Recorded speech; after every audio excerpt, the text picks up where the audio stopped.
அனைவருக்கும் வணக்கம். இன்னைக்கு பிப்ரவரி 28 முக்கியமான செய்திகளை எக்ஸாம் பாயிண்ட் ஆஃப் வியூவில் சுருக்கமாக பார்க்கலாம். கடற்படையில் இணைந்தது ஐஎன்எஸ் அஞ்சதீப் போர்க்கப்பல். இந்த கப்பல் என்ன பண்ணுன்னு பார்த்தீங்கன்னா, எதிரி நாட்டோட நீர்மூழ்கி கப்பல்களை கண்டறிஞ்சு அழிக்கும் திறன் கொண்டது தாங்க இந்த ஐஎன்எஸ் அஞ்சதீப் போர்க்கப்பல். இதை இந்திய கடற்படையில் இன்னைக்கு இணைச்சிருக்காங்க. ஏற்கனவே 2 போர்க்கப்பல்கள் கடற்படையில் இணைச்சிருக்காங்க. இது 3வது ஐஎன்எஸ் அஞ்சதீப் போர்க்கப்பல் அப்படின்றத தெரிஞ்சுக்கோங்க.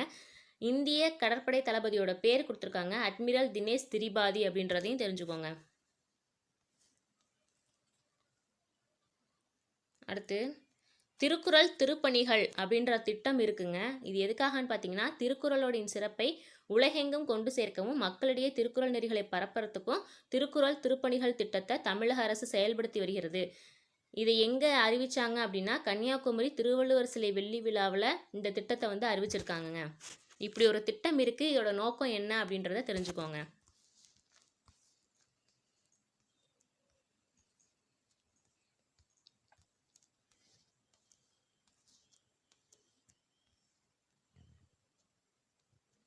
அடுத்து நம்ம சிலபஸில் பாலிட்டி கீழே தேர்தல் அப்படின்ற டாபிக் ரொம்ப ரொம்ப முக்கியம்.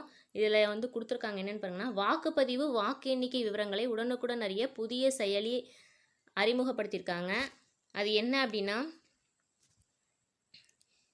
ECI நெட் அப்படின்றது தான் அந்த ஆப்போட பேருங்க.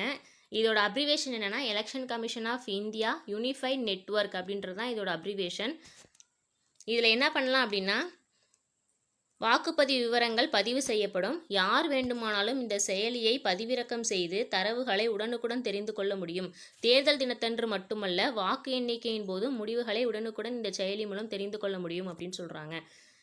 இனி வரக்கூடிய எக்ஸாம்ஸில் இந்த மாதிரி கேள்விகளை நம்ம எதிர்பார்க்கலாங்க. புதுசாக ஒரு விஷயம் பண்ணியிருக்காங்க, அதனால் அதை நல்லா நோட் பண்ணிக்கோங்க. அந்த ஆப்போட பேரை நல்லா நோட் பண்ணிக்கோங்க.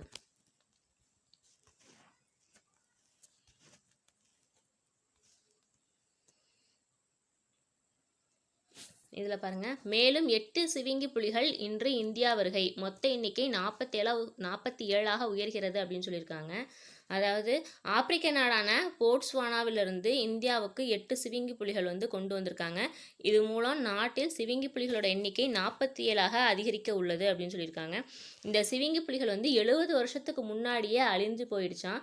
இதை மீண்டும் அறிமுகப்படுத்தும் மத்திய அரசின் லட்சிய திட்டத்தின் கீழே ஆப்பிரிக்க நாடான நமீபியாவில் இருந்து 2022 8 சிவிங்கி புலிகளும், தென்னாப்பிரிக்காவிலிருந்து கடந்த 2023 12 சிவிங்கி புலிகளும் இந்தியாவுக்கு கொண்டு வரப்பட்டன.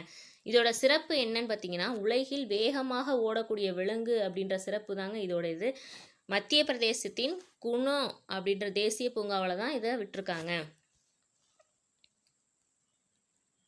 நாட்டில் சிவிங்கி புலிகளோட எண்ணிக்கையை 50ஆக அதிகரிக்கும் இலக்கு விரைவில் நிறைவேறும் அப்படின்னு சொல்லியிருக்காங்க. இன்றைய செய்திகள் அவ்வளோதான். இந்த தகவல்கள் உங்களுக்கு பிடிச்சிருக்குன்னு நினைக்கிறேன். மீண்டும் நாளை சந்திப்போம். நன்றி.